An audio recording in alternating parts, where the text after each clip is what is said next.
بسم الله الرحمن الرحيم.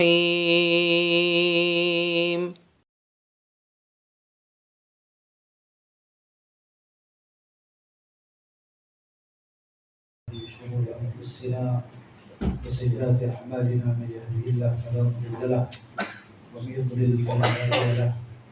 أشهد أن لا إله إلا الله وحده لا شريك له، وأشهد أن محمدا عبده ورسوله صلى الله عليه وعلى آله وصحبه أجمعين. وبعد، رب اشرح لي صدري ويسر لي أمري واحلل عقدة من لساني يفقهوا قولي. اللهم لا سهل إلا ما جعلته سهلا وأنت تجعل الحزن إذا شئت سهلا. نقول بالله التوفيق. Teman-temannya, Alhamdulillah, kita syukur kepada kesyukuran kepada Allah Azza wa Jalla di atas luar kesempatan untuk terus beribadah sampai pada pagi ini. Dan kita telah melaksanakan solat fajar berjemaah, dan kita sudah maklum tentang kelebihan solat fajar berjemaah dan kelebihan 2 rakaat sebelum solat fardu subuh ataupun solat fardu fajar. Namun kelebihannya solat 2 rakaat sunat sebelum solat fardu selepas azan. Selepas azan, solat yang disyariatkan 2 rakaat saja, dengan tambah lebih daripada 2 rakaat. Bila tambah lebih dari 2 rakaat, dia telah menyalahi sunnah atau ajaran Nabi SAW. Mungkin orang akan kata, takkan salah aku solat takkan salah. Dia jadi satu kesilapan. Pernah seorang tabi'i, Sa'id bin Musayyib rahimahullah ta'ala, ataupun selain dia, dah confuse nama dia, ketika ada seorang sembahyang sunat sebelum subuh, dia dah sembahyang 2 rakaat, dia dah sembahyang lagi 2 rakaat. Maka Sa'id bin Musayyib ni ataupun selain dia rahimahullah, dia ambil batu kecil, dia tujuk bawah tu dengan batu. Batu kecil lah, tak sakit lah, tapi sedar lah, terasa lah siapa paling batu ni. Jadi lepas dia sembahyang, dia tanya, "Saya kenapa boleh batu kat aku? Siapa boleh batu kat aku?" Dia kata, "Aku lah." Pasal apa? Pasal yang sembahyang sunat apabila lebih dari 2 rakaat. Dia kata, takkan solat aku salah? Takkan Tuhan nak masukkan aku dalam neraka dengan sebab aku solat? Takkan aku akan disiksa dengan sebab aku solat? Dia kata, jawab dia, Allah tak siksa kamu dengan sebab kamu solat, tapi Allah siksa kamu dengan sebab kamu menyalahi sunnah. Allah marah, Allah tak suka menyalahi sunnah. Jadi kadang-kadang tengok sahabat-sahabat kita kan sembahyang putih 2 rakaat qabliyah. Maknanya dia tak tahu lah sebab apa pada angkat dia. Sebab agama ni bukan apa angkat.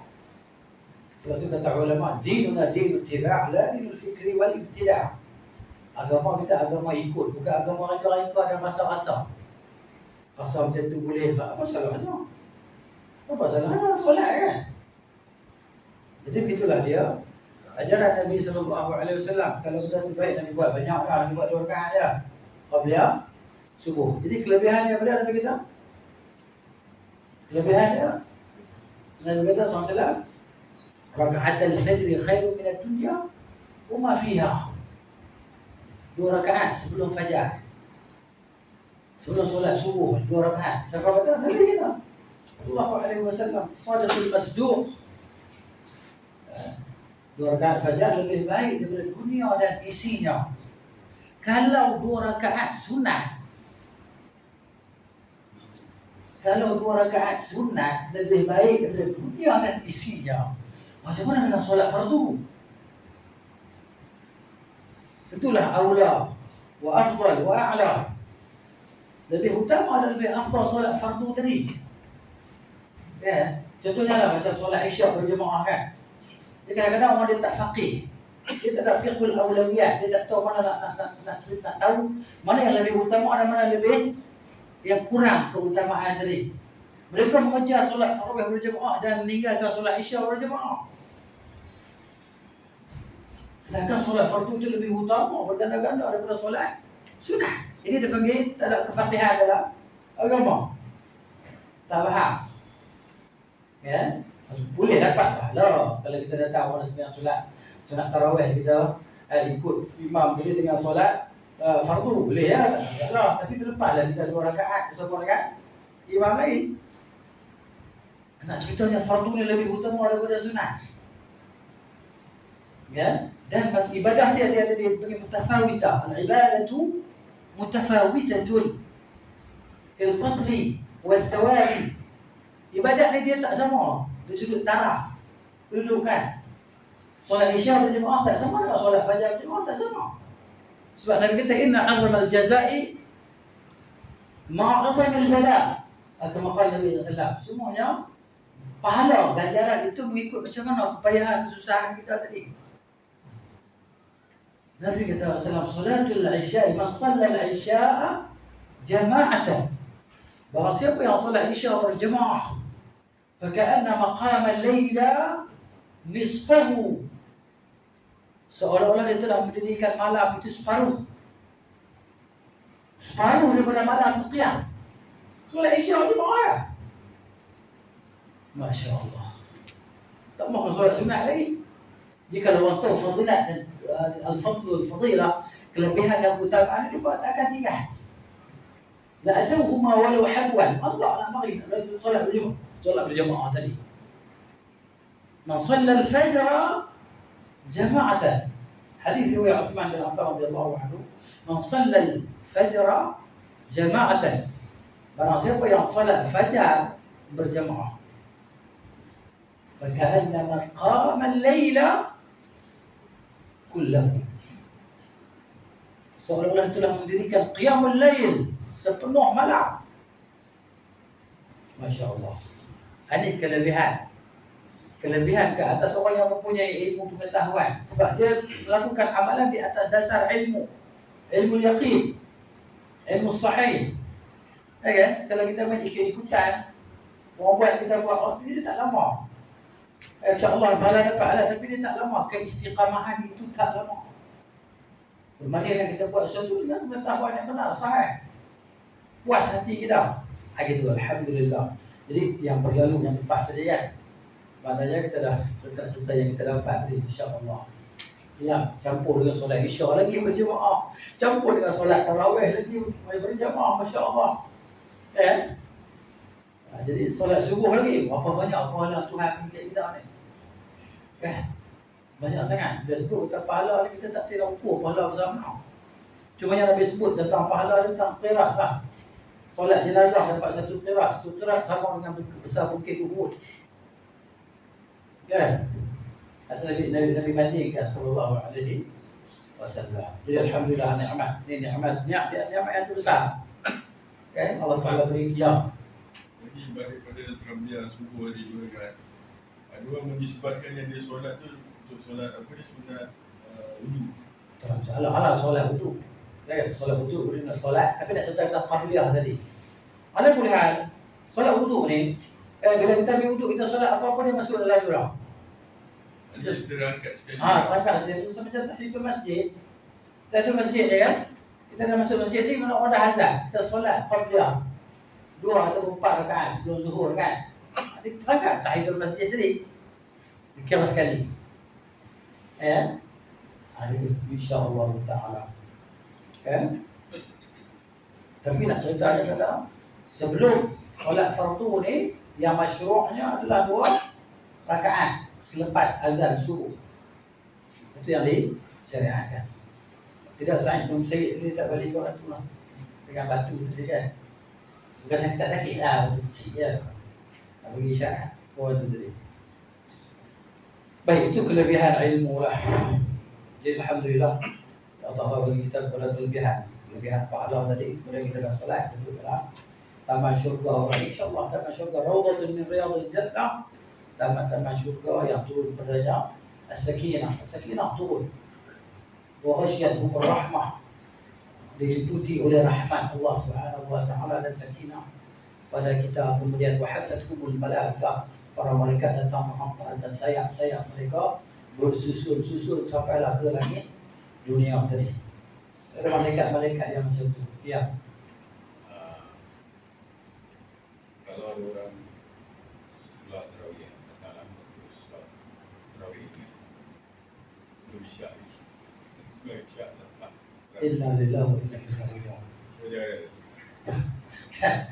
Fardu didahulukan di atas yang sunnah.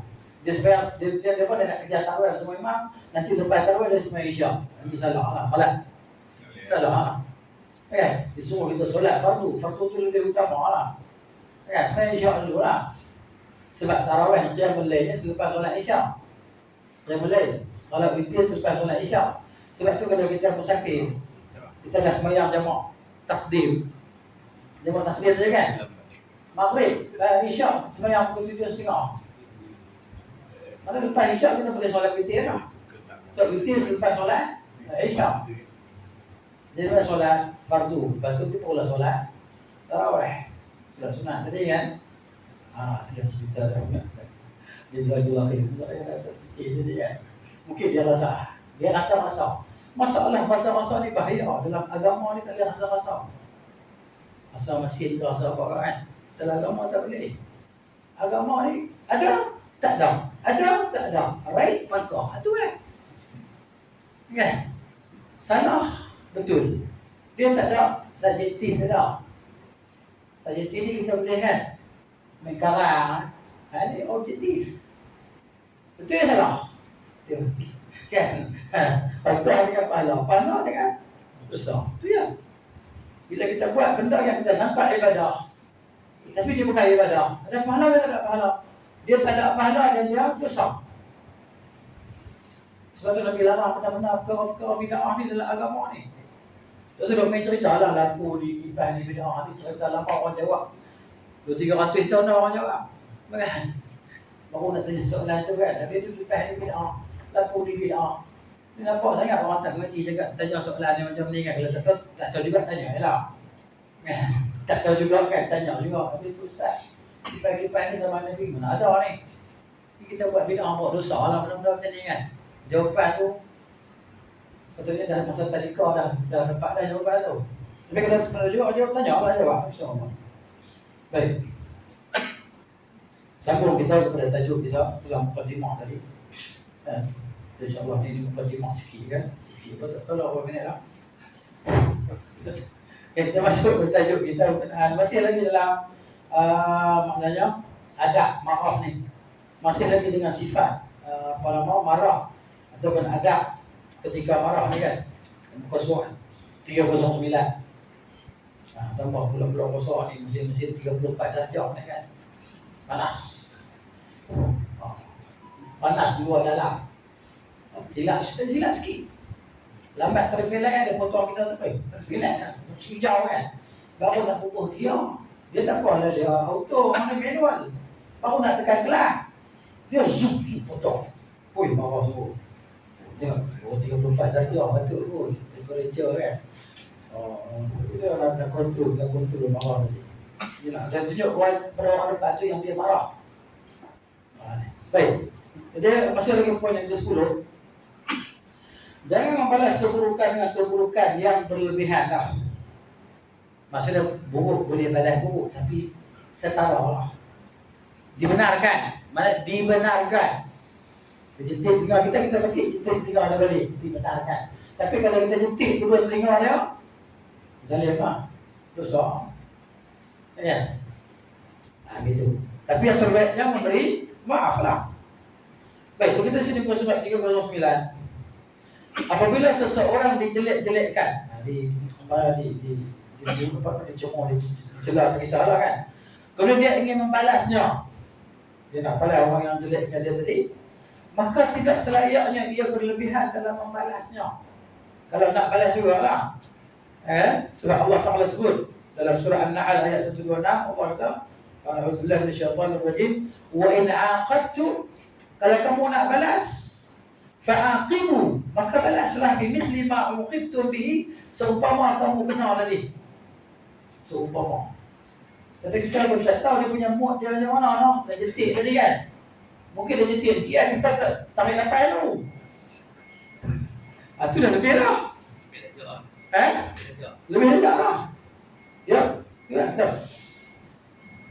Ataupun Siapkan kancing gigi ni, kan? Tarik nafas lagi, petik dia lagi. Ada sikit lah, kita buat lebih. Susah nak hitung kira tu kan. Maka aulanya maaf lah. Awak tak tahu lah kan. Jadi, wala in sabartum, Allah SWT. Kalau kamu bersabar, lahul khair, lahul khairul, lahul khairul sabirin. Maka itu yang terbaik untuk orang-orang yang bersabar. Itulah dia akhlak Nabi sallallahu alaihi wasallam. Akhlak para sahabat radhiyallahu anhum. Tapi kadang-kadang sahabat ni pun terlepas juga, tergeram kan. Sahabat, walaupun dia sahabat kan, dia tak maksum. Ada kisah Usama kan, Usama bin Zaid. Jadi orang dalam perang ni, orang musyrik ni dia bunuh orang Islam banyak orang lah. Banyak orang lain dia bunuh. Jadi dia lawan dengan Usama pula. Lawannya lah, dia letih tak lawan dia lari. Usama kejar dia, pedang dia jatuh. Usama kejar dia, dapat. Dia kata, la ilaha illallah. Usama tetak juga, tikam juga sampai mati. Nampak tak? Jadi Nabi Muhammad ulang-ulang apa tu lah sampai Usama kata, kalau kau jaga sekarang baru aku masuk Islam. Nabi Muhammad suruh. Baik. Jadi selayaknya tidak selayaknya ia berlebihan dalam membalasnya. Apabila melakukan yang demikian, nescaya ia termasuk orang zalim. Adapun memaafkan dan menyalaminya, disalah maaflah. As-safha ni gila berwala. Ya. Antum tulaqa. Gila. Kamu semua dibebaskan. Tetapi Rasulullah kan, Fathul Makkah ada kekuatan. Kena balas perempuan ni memang boleh balas ke tak? Nak lari mana? Kan? Dia buat kau punya orang Nabi Sallallahu Alaihi Wasallam kan, dulu sebelum hijrah kan. Lepas hijrah pun jatuh juga. Dia bercincang apa nama? Hamzah radhiyallahu anhu kan. Sahabat-sahabat dia, Khubayb bin Ali. Ada berkinan. Salib dia berhiring seorang sikit. Kat singa, kat hidung, kat jari, kat tangan seorang sikit. Hari nak balas dendam pasal ayah dia pati. Jari. Hari nak balas dendam pasal mak dia, pasal abang dia kena bunuh. Tikam sikit. Jari sikit-sikit. Terseksa orang tu kan. Tapi Nabi tak tunjuk bela, tak balas kau pun. Ni. Itulah dia. Nabi SAW kan. Demikian juga di sana terdapat banyak jenis kejahatan yang tidak selayaknya bagi seorang Muslim membalas dengan yang semisalnya. Jika seseorang menuduh berbuat serong, maka tidak layaknya ia membalas tuduhan tersebut. Tuduh kita macam-macam, masuk dalam Facebook, masuk dalam YouTube, masuk dalam internet, masuk kan? Tulis Google nama kita, kan? Macam ni kan. Dia bahaya pula tu kan. Betul-betul tak padam kan. Tak boleh padam, terlupa pun. Tak ada kutuk kata kepada terlupa dah. Tuhan tak lupa. Tapi dalam internet pun ada je lah kan. Begitu tak padam tu kan. Ni. Tapi tak layak orang yang kena tadi tuduh dia balas. Dia fikir apa? Begitu pula jika seorang menuduh ibunya berbuat serong, maka tidak selayaknya ia membalas tuduhan tersebut. Orang kata, mak kita macam kita diam. Jangan jawab. Sebab perbuatan itu diharamkan oleh Allah Ta'ala. Itu dia. Pasal apa? Adalah hadis riwayat Muslim. Daripada hadis Ali bin Abi Talib radhiyallahu anhu. Okay. Daripada Nabi SAW. Nabi kita, la'anallahu man la'ana walidahu. Allah melaknati orang yang melaknat ibunya. Siapa nak laknat ibu dia? Dia tak laknat ibu dia, tapi dia jadi sebab ibu dia dilaknati. Dia kata kat mak orang tu, orang tu kata kat mak dia balik. Kan? Tapi kalau orang kata kat mak kita macam-macam kan, jadi kita buat tak tahu lah. Jangan jawab balik. Nanti dia balas balik.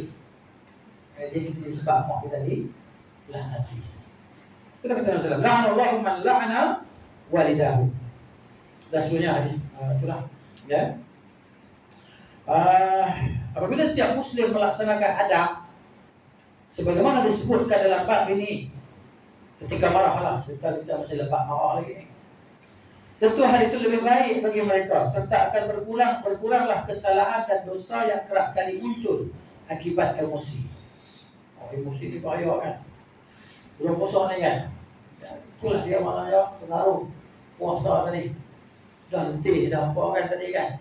Emosi tu kadang-kadang susah nak kontrol semua tadi. Jadi itulah puasa dari pengajian kita. Sebulan training sebulan. Yang sudah setahun. Ada training dia. Bukan dekat masuk polis tentera ada training. Ya, semua kita ni kena ada latihan. Latihan dalaman ni lah. Kan? Dan fizikal juga lah.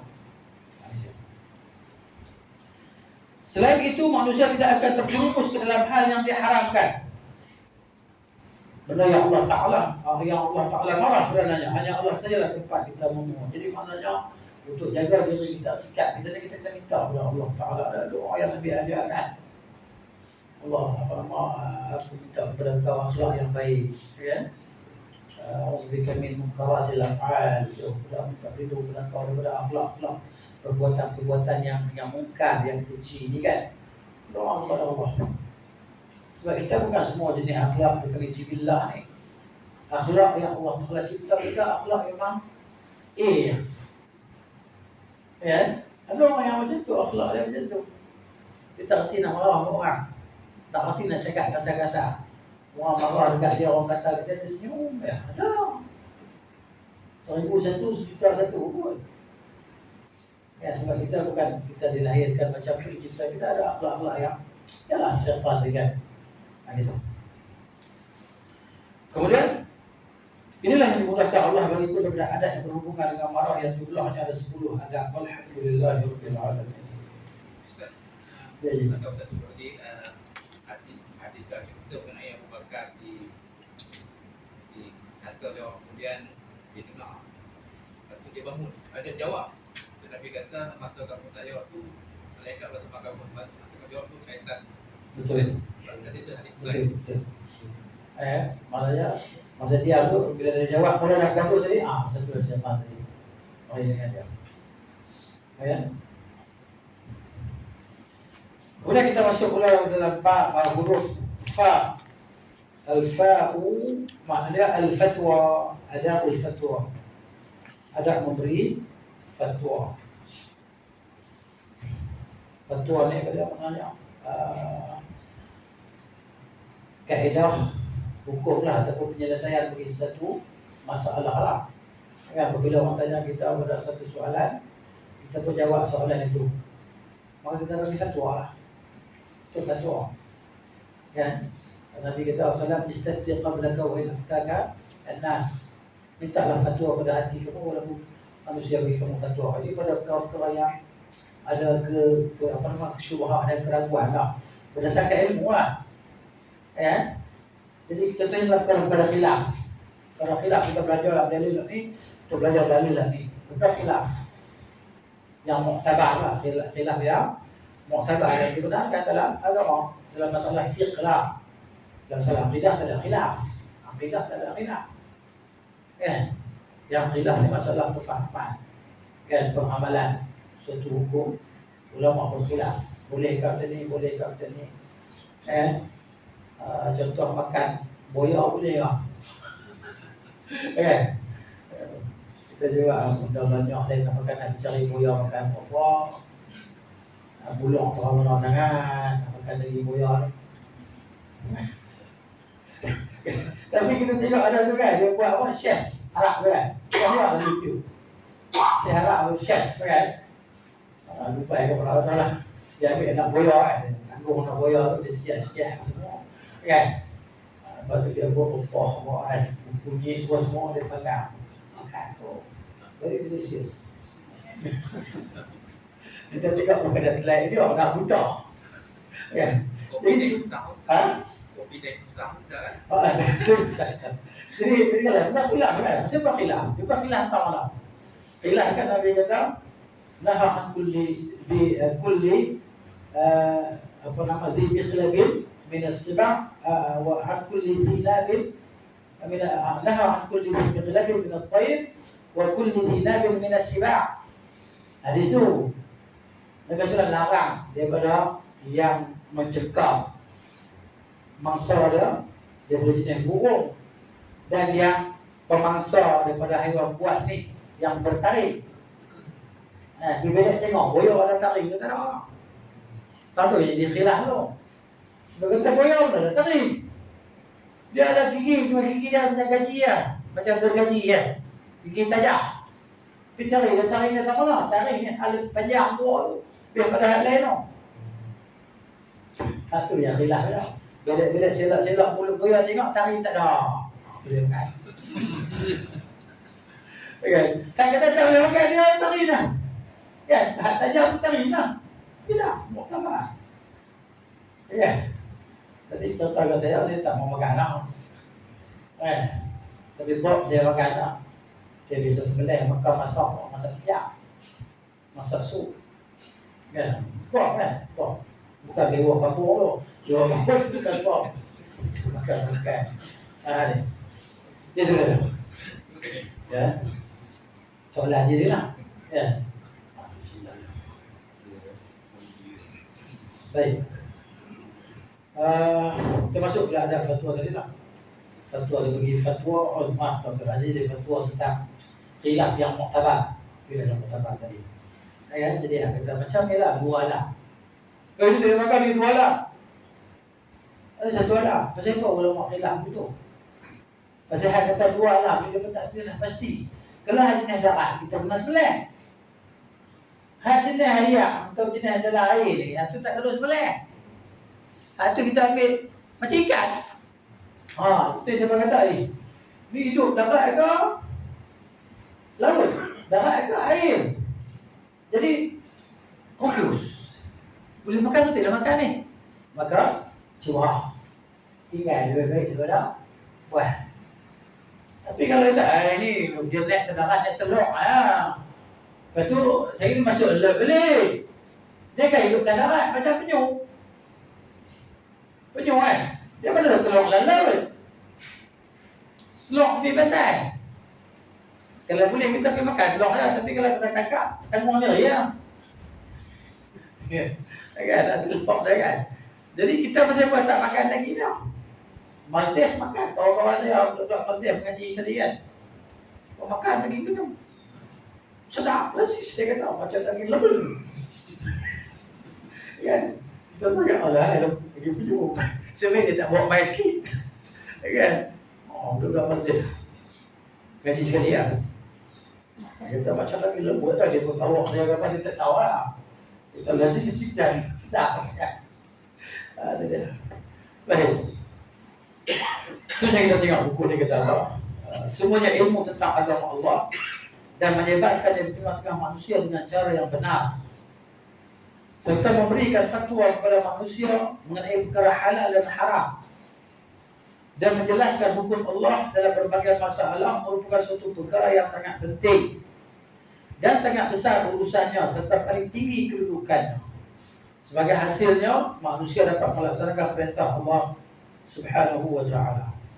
Jikalau tidak, mereka akan mengabaikannya atau meninggalkannya dan akan menggantinya dengan ajaran-ajaran yang lain. Akibatnya, mereka boleh tersesat dari jalan Allah yang lurus. Hal ini merupakan perkara yang sangat berbahaya. Dan bagi fatwa ni, mestilah yang berkeahlian. Dia tahu tentang Al-Quran, tentang hadis, tentang sunnah Nabi SAW. Macam mana nak kumpulkan hadis-hadis. Hadis ni bukan satu ya. Kena jamak hadis ni. Banyaklah contoh, banyaklah. Tapi contoh yang saya ingat antaranya macam mandi solat Jumaat. Belum khilaf kan? Ada punya khilaf mu'tabar. Ada kata sunat muakkad, mandi yang solat Jumaat. Ada kata wajib mandi untuk pergi solat Jumaat. Kalau kata wajib dia tak buat, dia berdosa. Kata sunat muakkad, yang kita dalam mazhab Syafi'i kita kata sunat yang muakkad kan. Yang muakkad dan pernah dia tak mandi, rugi ya, tak dapat pahala tadi. Kalau kata wajib kan, dia buat pahala dia lebih besar daripada pahala sunat. Jadi apa yang berlaku khilaf macam ni? Semua kembali kepada hadis lah, kefahaman hadis dan status hadis, kedudukan dia, kan? Kemudian jumlah hadis Kalau ada hadis yang bertentangan, hadis tak bertentangan. Hadis Quran tak ada bertentangan. Hadis Al-Quran tak bertentang. Yang bertentang pelontak tidak. Saya nampak macam ada percanggahan. Yang hakikat dia tak ada percanggahan. Mana ada percanggahan di antara hadis yang sahih, tak ada percanggahan. Kita mesti boleh combine antara hadis-hadis ni. Kalau tak boleh combine, maka hadis kedua tak boleh pakai. Dia panggil hadis mutarib. Ya? Ini contoh, saya nak buat contoh lah. Kan tentang hukum fatwa tadi kan. Sebab tu kita jangan heran, ni bagi fatwa je ni, fatwa tadi. Kita solat tarawih lah. Kan fatwa ada kata fatwa, ada sembahyang lah. Orang rakaat nak sembahyang. Ada kata fatwa, tak. Lebih dari 11 rakaat bid'ah. Bid'ah. Ayat. Jadi orang yang dia keyakinan dia, ilmu dia macam tu, dia tak akan buat lebih, dia akan buat sebelah ya. Yang hati keyakinan dengan ilmu yang dia belajar, maknanya solat malam ni yang solat lah, bukan anak solat lagi tak subuh. Hadis yang sama penggunaan dia istimat lain sikit. Contoh, kalau saya nak urai detail lagi maknanya tak panjang lah. Tapi nak beritahu tentang fatwa tu berbeza. Jadi kita ni yang awam ni, yang kita hanya kita tahu satu masalah, 1000 masalah lagi kita tak tahu. Jadi kita ikutlah fatwa mazhab, fatwa ulama yang muktabar lah. Jadi kita fatwa yang muktabar, fatwa para imam yang 4 ni lah. Dan hakikatnya imam tu bukan 4 pun. Sebenarnya mazhab tu bukan 4, berpuluh-puluh hampir 40 kata. Betul, mazhab ni macam-macam mazhab. Mazhab ni fatwa yang dikeluarkan oleh para imam tadi lah. Jadi Imam Syafi'i mazhab dia kita begitu meluas sebab anak murid dia yang hidup dengan mazhab tadi. Anak murid dia yang kembangkan mazhab dia. Itu cerita dia kan. Ini contoh pasal fatwa ni bukan benda yang betul lah. Sebab tu hadis yang sebut Nabi kata istafti qalbaka wa yaftakan nas. Tanyalah hatimu walaupun orang bagi fatwa kepada kamu. Contohnya kita dah belajar. Saya belajar dengan guru saya, dia belajar dengan guru dia. Tiba-tiba masalah ni kita khilaf. Tapi saya cenderung sini lah. Hati saya cenderung begini. Dalam 4 ni. Kita buat tarawih. Beberapa rakaat aku nak solat lah contohnya. Hati dia cenderung macam ni. Jadi hati dia tak, kita tak boleh nak tipu hati kita lah. Itu maksudnya dengan ilmu tadi kan. Itu masalah. Nabi SAW membenarkan urusan perkara khilafiyah yang muktabar. Khilaf yang muktabar. Kunut subuh, bab bismillah kuat, bismillah pelan. Kan? Khilaf yang muktabar. Jadi kalau kita belajar, kita tak gaduh orang. Yang masalah gaduh orang dia tak mengaji. Mengaji ikut kan, mesti sikit ya. Atau semangat lebih daripada ilmu. Ataupun sudu lebih daripada kuah. Kuah ada 1 sudu ya. Sudu dah 10. Okay, itulah dia. Baik. Oleh sebab itu tidak boleh mengeluarkan fatwa ke tengah-tengah manusia kecuali orang-orang yang ahli di bidangnya, yang telah memiliki seperangkat alat untuk berfatwa. Ya, jadi macam kita tanya soalan, dia tak nyari jawapan, ada jawapan ada fatwa daripada para ulama tadi kan. Kita sadarkan kepada ulama tertentu. Kita tak ingat kalau ulama tadi kita ingat hukum tu. Sekarang tak payah. Sekarang mudah, kita boleh cari ilmu tadi sepantas silat. Satu soalan dia tanya, kita boleh buka cari. Yang Ustaz Google lah tu. Biar lah Google tak Google pun. Kenapa masalah? Janji benda tu betul. Yang hantar betul ni hang cari Google tak erti apa, tak ada. Dia tak ada apa? Tak ada asas. Saya dengan bisa jangan saya tak sama pun. Dalam bab Google ni. Bab cari hukum fatwa ni kan. Saya tahu ke mana saya nak ambil, mana-mana saya nak cari hadis-hadis tu, ke mana saya boleh cari. Cuma saya tak ingat kata, jadi maknanya saya serah kepada orang tua ni lah. Kan? Jadi dia sudah jawab lagi lah. Kan? Tak percaya juga kita buka itu alam mustahil pun. Jom kita buka kitab. Siapa ya? Sebab semua dia ambil kitab, beribu kitab ni. Maktabah Syahidillah tu kan. Sebab itulah ni nak buat apa tesis, master, PhD apa-apa. Bukan dekat boleh tulis tesis lah. Dia macam ni kan tulis tesis. Siap tahu lagi dia buat boleh pula. Buat lagi jadi payah. Bayahi. Tu dia alah PhD mudah ayat tulis tesis. Boleh plagiat pun. Cakap dia apa kata tengok. Kita dah ingat dia dulu. Upah dia bukan lagi payah ni. Dulu payah kan. Dulu kita nak buat tesis ni kena pergi maktabah, kena buka semua buku-buku. Nak tulis referensi nama semua tadi kan. Buka habis. Lalu senang. Nak tulis tu senang. Kan? Tak kan? Kata alu dia keluar referensi tu kan. Kan? Beratus, 20. Apa? CLP. Kan?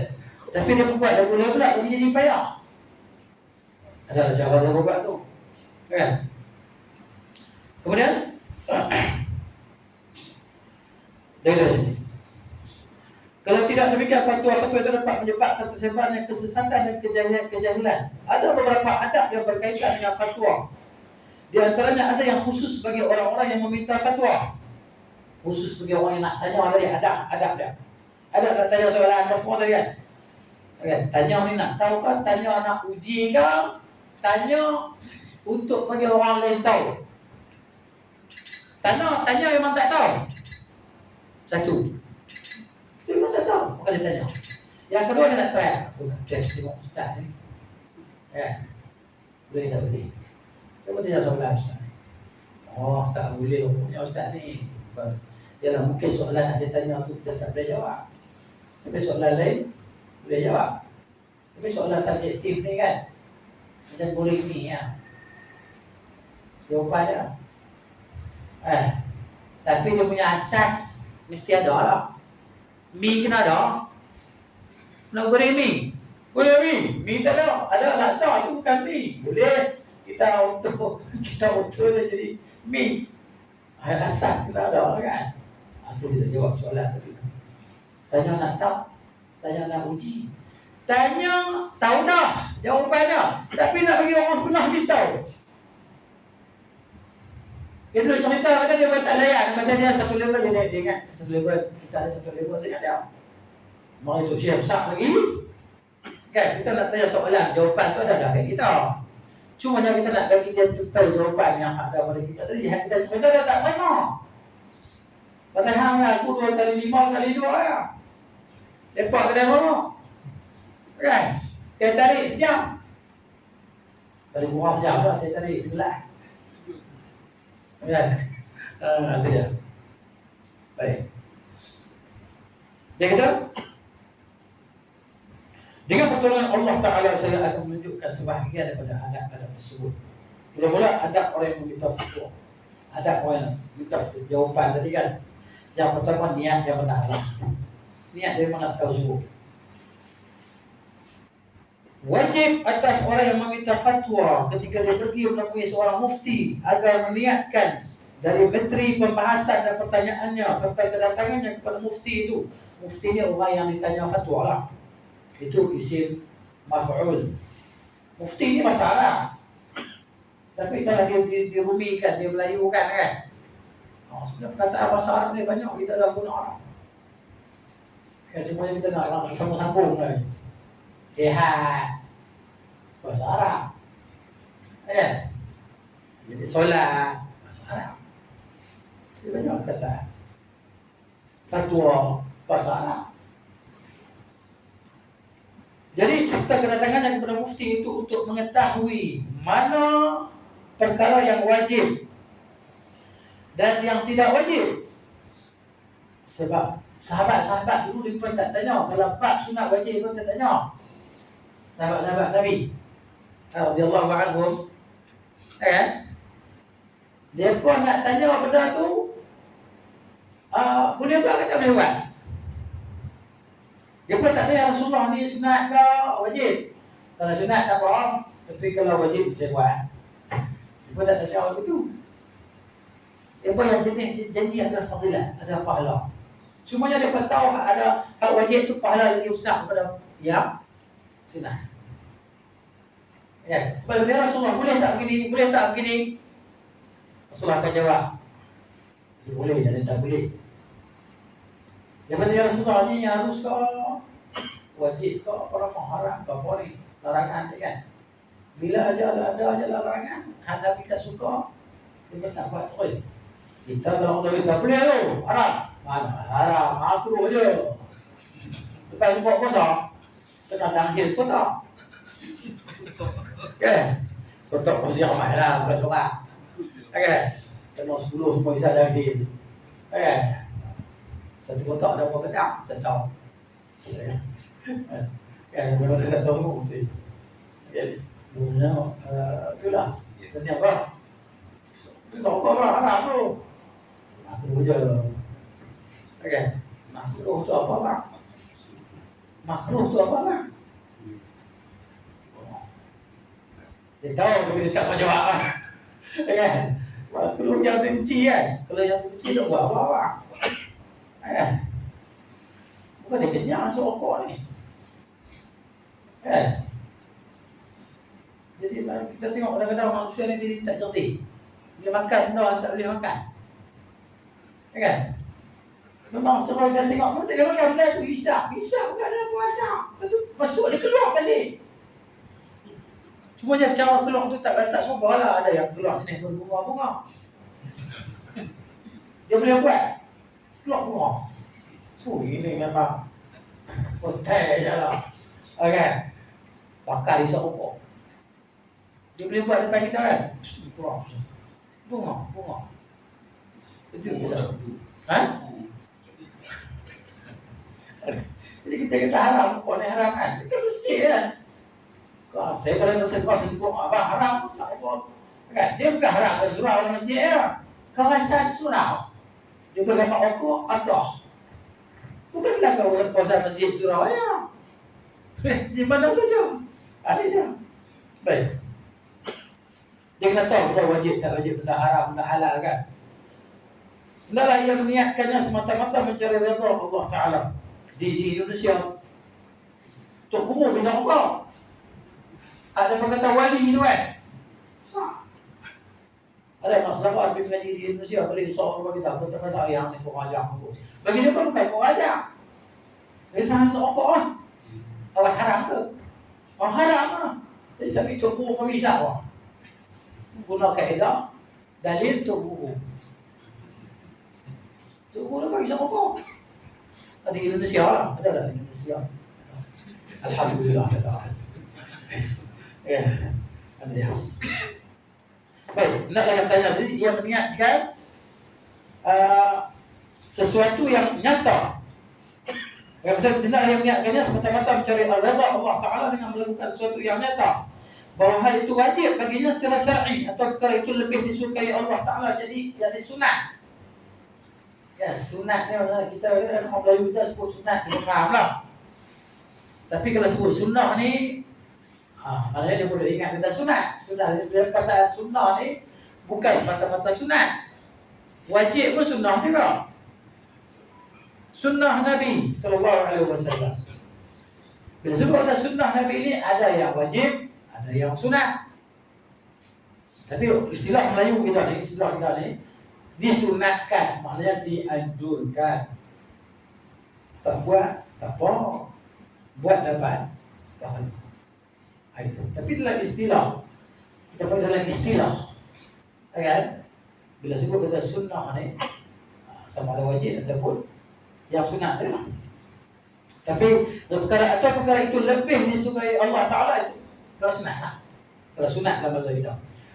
Jadi untuk melepaskan tanggungjawabnya daripada apa-apa yang barangkali merupakan hak-hak yang wajib ditunaikan. Jadi kita tanya ni pasal apa? Kalau dia wajib memang dia kena buat semua. Kalau sunat, kalau kita masa macam kan, alah tu okey gila. Jadi kita tanya saya nak tahu, boleh ke tak boleh Ustaz? Boleh ke tak boleh Ustaz? Ada kita tak boleh. Ada orang yang sini tanya soalan ni, dia bertanya semua Ustaz, benda yang memang tak boleh. Sampai dia jawab, jumpa satu orang Ustaz kata, itu hak ni saya nak. Hak ni Ustaz. Baru buat lah. Contoh. Ada contoh berluasa lah. Berluasa ni. Contoh berluasa. Tanya Ustaz ni. Aku jawab. Semua boleh jawab. Ni sebenarnya boleh jadi sunat. Pasal apa? Pasal dia menambah khusyuk. Macam kawan saya ada cerita kan. Israel. Surah Al-Fatihah garis. Kencang. Woi, dah saya. Baru usyuk dah. Dia kenal kan? Dia kenal gajah tu baru dia rasa usyuk. Solat baru fokus. Dia diam. Okay. Jadi kita tak tanya pula kan. Tanya, ada orang yang ditanya tu sampai lah jawapan kata. Dapat jawapan yang dia nak tu, kena hati dia tu. Ustaz ni kan. Tu dah mana dia pegang tu lah. Jawapan tu yang ni, tu Ustaz ni. Okay. Tak lain. Ya. Ada. Khilaf ni. Ada khilaf. Ada Ustaz kita boleh buat. Saya beritahu Ustaz kata boleh buat. Tanya Ustaz lah. Ya, tanya dia Ustaz lah. Ustaz sekali-sekali. Tanya Ustaz tu. Ustaz kata ada ulama kata. Tanya ulama mana? Sebelum saya ada ulama kata ni. Ulama mana? Ambil cerita kan? Ada ulama kata lah. Ulama mana sebut dia? Ya kan? Ya. Tengah dia guna nama ulama. Tanya dia ulama mana? Dia dia tu mana dia tak tahu tu. Ada dia. Duk lawan dengan ulama, tak dengar cakap ulama. Ulama mana? Ataupun ular dalam semua. Ular dalam semua ada. Ya. Dengan demikian, seorang yang meminta fatwa dan seorang yang bertanya akan mendapatkan pahala kerana upayanya mencari dan menemui seorang alim untuk bertanya. Seorang sahabat ni, dia musafir daripada Madinah ke Mesir. Tak tanya satu soalan. Bukan satu soalan. Dia nak pastikan hadis tu yang ada dekat dia tu ada orang lain juga. Apa hadis tu betul dia? Saya lupa hadis tu, lupa. Saya ingat Abu Ayyub Al-Ansari, dia berjumpa sama sahabat dalam Mesir. Saya lupa hadis yang dia bertanya. Dia pernah Madinah. Naik kenderaan dia. Kuda atau unta lah masa tu. Mana ada kapal terbang. Kuda atau unta atau pernah terikat dah. Kalau ni tak tahu lah kat sampai Mesir berapa lama. Sampai di Mesir. Dia tanya Umar sahabat Nabi kan kawan dia juga lah, sahabat Nabi juga. Di Umar waktu dia dapat kuda dia di tempat tu dia pun pergi jumpa bagi salam dulu. Semua tanya aku nak tanya hadisun an Rasulullah sallallahu alaihi wasallam. Dia kata hari ni tak ada orang aku dengan kau yang ada hadis ni. Aku nak confirm balik hadis ni. Ada yang ada kat aku ni sekali-kali saya lupa mata hadis tu. Kan ada. Dia kata ada. Gini. Rasulullah kata gini. Okey. Stop. Habis. Dia pun turun keluar rumah, ambil kuda dia, naik kuda, pergi terus balik. Balik ke Madinah. Tanya satu dia. La ilaha illallah. Sahabat Nabi. Abu Ayyub Al-Ansari. Sahabatnya saya lupa. Seorang ni. Seorang main tanya Imam Malik. Bawa soalan-soalan daripada kampung kan. Sampai 40 soalan tu lebih kurang. Berapa bulan perjalanan dia sampai jumpa Imam Malik. Dia kata saya ni musafir kan. Berapa bulan perjalanan orang kampung saya bagi soalan-soalan. Okey tak saya tanya soalan ni. Imam Malik kata Masya Allah bagusnya orang musafir jauh datang untuk ilmu ni. Tanya soalan Imam Malik kata aku tak tahu jawapannya. Tanya tak tahu. Berapa bulan jawapannya dia boleh jawab. Ataupun tak sampai 10 jawapan dia jawab. Itu terima. Macam mana saya nak balik ni? Habis pilihan soalan ni. Macam mana jawapannya? Dia kata balik untuk orang kampung. Malik tak boleh jawab soalan lain. Nanti dia boleh jawab. Kita bilang Taisafil lah. Taisafil kan? 10/30. Bila? Dia. Tadi itu dia bimbang tadi kan. Tapi nak cerita tentang pahala besar tadi, musafir menuntut ilmu. Walau la nafar min kulli firqatin ta'ifatun. Ya. Kalau ada satu golongan dari satu kampung ada satu orang, 2-3 orang sekumpulan pergi menuntut ilmu. Kan untuk balik dipahajar ilmu qaumahu bila raja'u ilaihim, untuk dipahajar kaum dia berbalik ke rumah mereka kampung nanti. Itu kelebihan untuk ilmu ni kan. Jadi orang dulu menuntut ilmu. Jalan beribu batu untuk ilmu. Belajar satu hadis ya.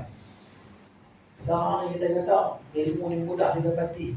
Itulah orang kita bila benda mudah dapat ni orang terpanan tak berapa nak menghargai, kurang penghargaan bila ilmu mudah didapati kan.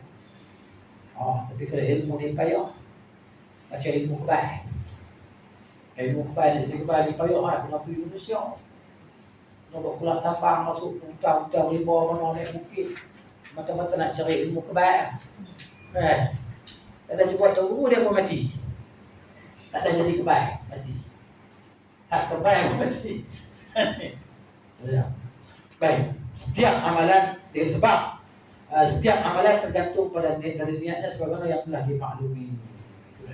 Yang kedua, memilih orang alim yang dikenal keluasan ilmu dan ketakwaannya. Kita begini ya, insyaAllah. Nak belajar pukul 8 boleh, tapi dia syok seorang-seorang. Ya, pasal semua selesa tengok ada kursi plastik di belakang. Ya kan? Ini peluang untuk tidur. Tapi insyaAllah tidak ada kepala asal kan. Tapi kalau kita masing-masing ada urusan ada kan, ada nak pergi golf atau sebagainya. Tapi kalau ya itulah dia. Allah Ta'ala alam bisawab dari sinilah. Ya. Memilih orang alim yang dikenal keluasan ilmu dan ketakwaannya. Kalau huraiannya insyaAllah minggu depan pun. Dan insyaAllah kalau ada lagi lah. Ada soalan pada sebelum kita tutup ni.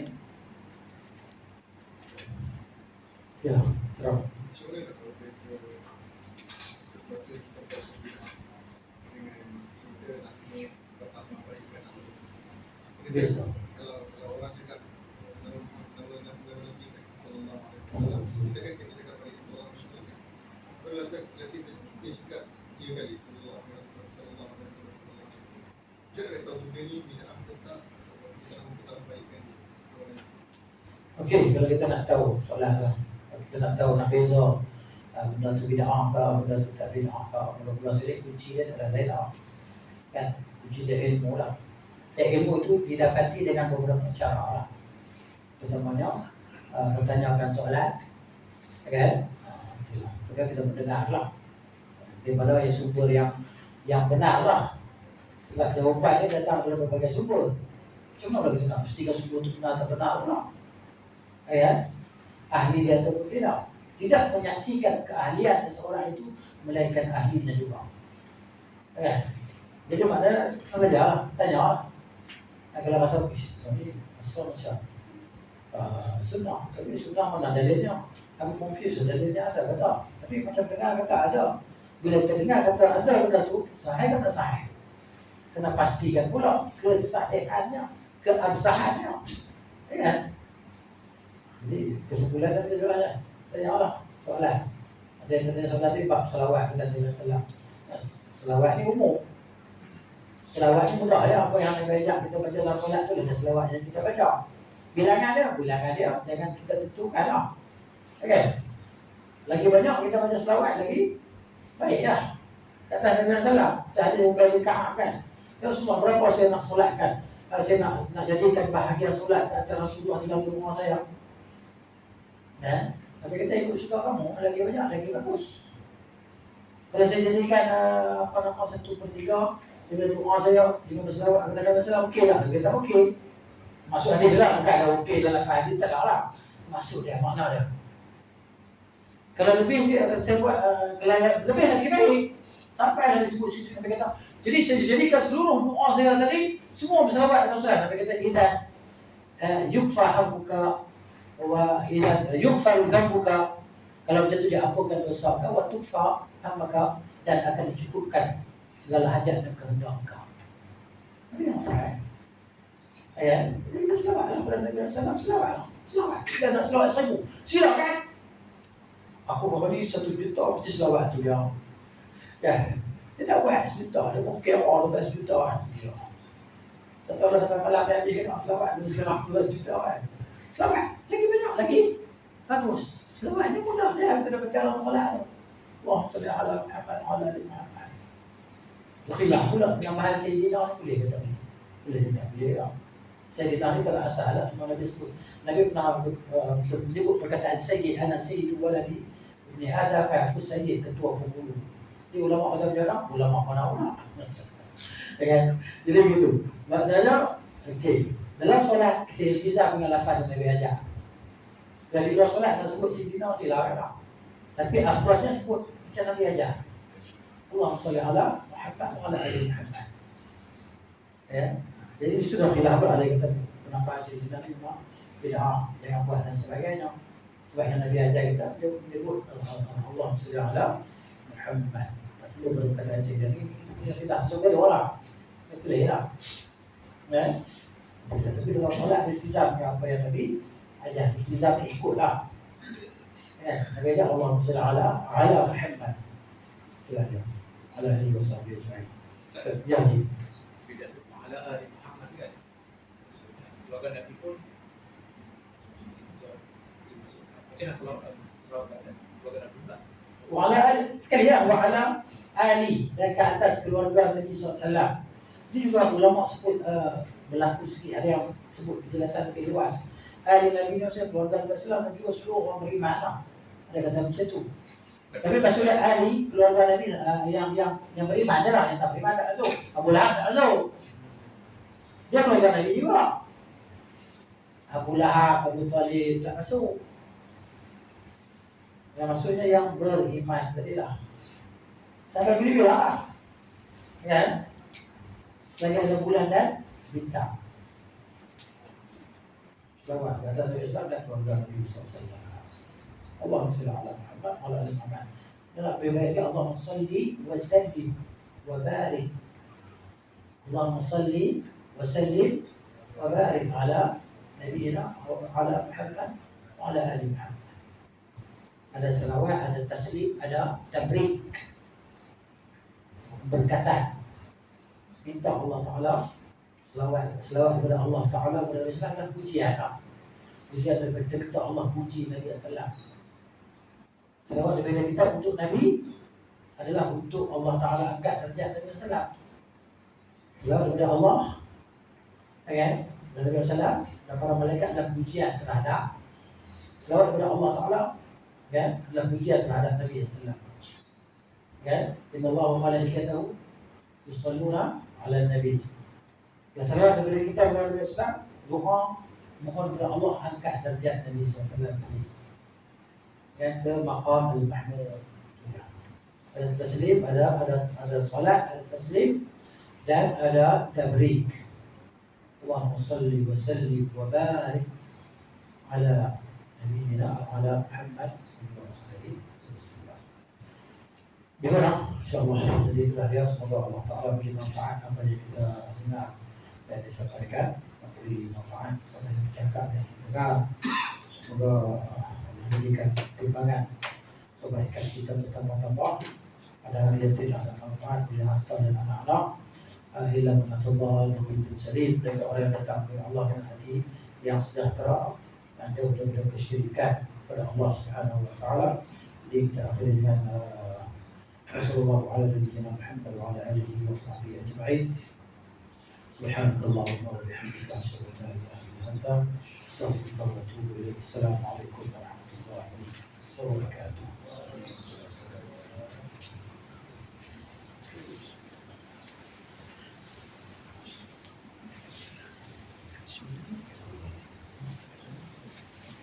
Jazakallah khairan.